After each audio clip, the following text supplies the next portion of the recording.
Maka jemaah sekalian, untuk bisa merealisasikan ibadah, kita butuh pertolongan Allah Subhanahu wa taala.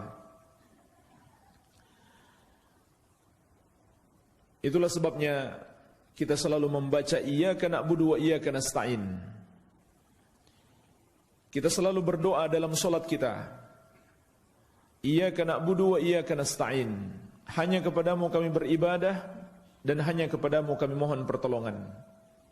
Ihdinas siratal mustaqim, siratal ladzina an'amta 'alaihim, ghairil maghdubi 'alaihim waladdallin. Jemaah sekalian, di dalam rangkaian ayat-ayat ini para ulama menjelaskan ada 3 yang kita butuhkan di dalam beribadah kepada Allah.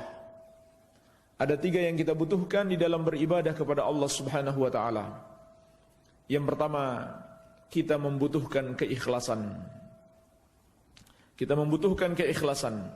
Inilah yang terkandung di dalam ayat iyyaka na'budu. Hanya kepadamu kami beribadah. Dalam ayat ini terkandung ikhlas. Kewajiban beribadah hanya kepada Allah dan memurnikan ibadah hanya untuk Allah, serta meniatkan ibadah tersebut hanya karena Allah semata-mata. Karena amalan yang tidak ikhlas tidak akan diterima oleh Allah Subhanahu wa taala. Yang kedua, yang kita butuhkan untuk merealisasikan ibadah adalah kekuatan. Itulah yang terkandung di dalam ayat wa iyyaka nasta'in. Dan hanya kepadamu kami mohon pertolongan. Sebab tanpa pertolongan dari Allah kita tidak mungkin punya kekuatan. Oleh karena itu jemaah sekalian, ayat ini kata para ulama akan menghancurkan semua penyakit-penyakit hati yang bisa merusak ibadah kita. Apa penyakit hati yang bisa merusak ibadah kita? Riya, sum'ah, keinginan untuk dipuji orang. Maka dia telah dihancurkan dengan iyyaka na'budu. Hanya kepadamu kami beribadah. Kami tidak beribadah kepada selainmu. Dan kami tidak menginginkan keridhaan selainmu. Kami ikhlas semata-mata mengharapkan pahala darimu. Kemudian wa iyyaka nasta'in, ini akan menghancurkan al-kibr wal ujub, sifat sombong dan ujub.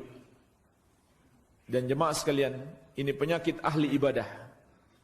Terutama nanti di bulan Ramadan, kita banyak beribadah kepada Allah Subhanahu wa taala melebihi hari-hari yang lain.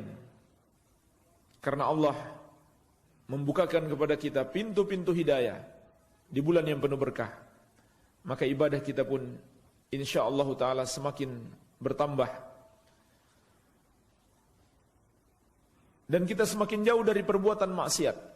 Tetapi jemaah sekalian, tetap saja masih ada pintu-pintu setan untuk menjerumuskan kita di dalam kemaksiatan. Dan termasuk pintu setan terbesar bagi ahli ibadah adalah ujub, sifat ujub dan sifat sombong. Makanya ayat ini mengingatkan kita, tidak pantas kita untuk bersifat ujub dan sombong. Rasulullah SAW juga mengingatkan kita, thalathun muhlikat. Ada 3 perkara yang membinasakan. Syuhun muta', wa hawan muttaba', wa ijabul mar'i binafsihi. Kekikiran yang ditaati, hawa nafsu yang dituruti, dan kekaguman seseorang terhadap dirinya. Inilah yang dimaksud dengan ujub. Kekaguman seseorang terhadap dirinya. Dan ketika dia memandang dirinya lebih daripada yang lain, meremehkan orang lain, maka dia sudah masuk di dalam kesombongan. Padahal Nabi SAW telah mengingatkan kita, la yadkhulul jannah man kana fi qalbihi mithqala dzarratin min kibrin.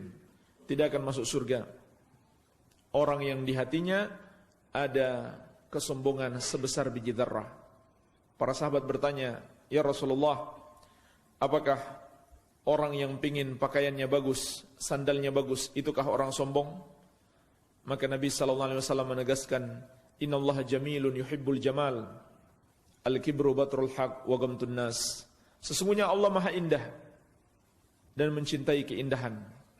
Artinya itu bukan kesombongan. Orang yang pingin sandalnya bagus, pakaiannya bagus, mobilnya bagus, rumahnya bagus, itu bukan kesombongan. Selama dia tidak melampaui batas tentunya. Kesombongan itu, kata Nabi SAW, menolak kebenaran dan menganggap remeh orang lain.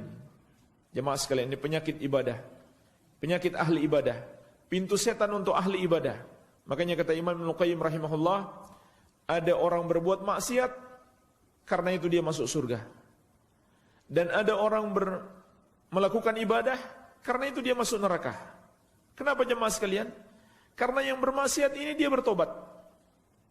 Yang bermaksiat ini bertobat, dan setiap kali dia hampir tergoda untuk berbuat maksiat, dia ingat maksiatnya yang lama. Dia khawatir maksiatnya yang lama belum tentu diampuni oleh Allah. Dia takut untuk kembali berbuat maksiat. Dia sungguh-sungguh bertobat. Maka dengan sebab itu dia masuk surga. Sebaliknya yang ahli ibadah,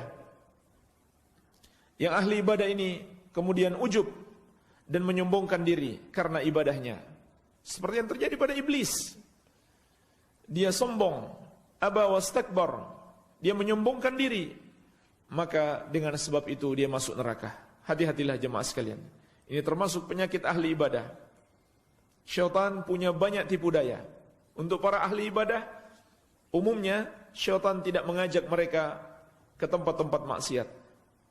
Tapi syaitan membiarkan mereka beribadah, namun dia merusak hati mereka, diantaranya dengan riya, dengan sum'ah, atau dengan ujub dan sombong. Maka jemaah sekalian, kita butuh pertolongan Allah, dan harus kita sadari selamanya kita tidak bisa beribadah kepada Allah tanpa pertolongannya. Kemudian yang ketiga yang kita butuhkan di dalam beribadah kepada Allah adalah ittiba kepada Rasulullah SAW. Inilah makna ayat ihdinas siratal mustaqim, siratal ladzina an'amta alaihim. Ya Allah, tunjukilah kami jalan yang lurus, yaitu jalannya orang-orang yang telah Engkau berikan kenikmatan kepada mereka. Ghairil maghdubi alaihim waladdallin. Bukan jalannya orang-orang yang Engkau murkai, bukan pula jalannya orang-orang yang sesat. Rasulullah SAW telah menafsirkan sendiri ayat yang mulia ini. Al-maghdub alaihimul yahud waddallin an-nasara. Orang-orang yang Allah murkai adalah Yahudi, dan orang-orang yang tersesat adalah Nasrani. Para ulama menjelaskan sebab utama mengapa orang-orang Yahudi itu dimurkai, dan sebab utama mengapa orang-orang Nasrani itu tersesat. Karena orang-orang Yahudi apabila memiliki ilmu mereka tidak amalkan, dan orang-orang Nasrani apabila mereka beramal tanpa ilmu. Inilah jemaah sekalian sebab seorang hamba dimurkai oleh Allah dan sebab dia tersesat.